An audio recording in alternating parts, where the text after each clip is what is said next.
তোর এই বাড়িতে আর জায়গা নাই, তুই কোথায় যাবি যা। কে কি করছে আমি? পাশের বাড়ির পুলা গেম খেলে 1 লাখ টাকা পাইছে, আর তুই দিন ভরে মোবাইল নিয়ে বসে থাকোস, 1 টাকা পাস না। আমি কি গেম খেলাবার যাইনি?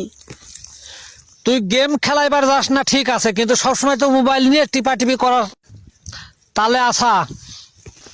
তোর মতো পোলাপান আমার দরকার নাই, তুই 2 টাকা লস ছাড়া লাভ করতে পারস না।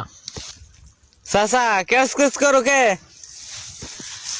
আরে বাবা, পাশের বাড়ির পোলা গেম খেলে 1 লাখ টাকা পাইছে, এই জন্য ক্যাশ ক্যাশ করি। আমার এই পোলাটা হারামজাদা সারাদিন টিপাটিপি করে 1 টাকা পায় না। চাচা গেম খেলা তো ভালো না।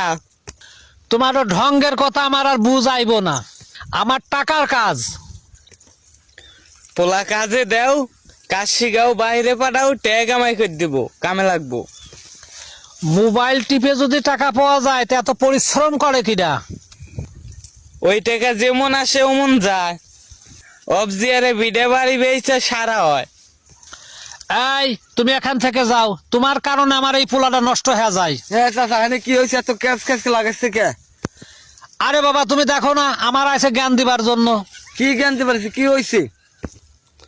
তা চাচা ওনার পোলারে গেম খেলাবে নিগা খুবই লাগছে।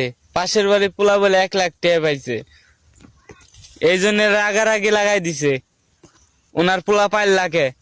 চাচা এগুলো এত লোভ দেখাইয়ে অবজারে তার বিড়া বাড়ি বেঁচে সব ফুইতে হারা হইয়া যায়।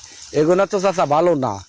নিজের পোলারও খেলাবার দেবেন না, অন্য কেউ খেলাইলে মানা করবেন, যাতে এই সমস্ত মধ্যে কেউ যায় না।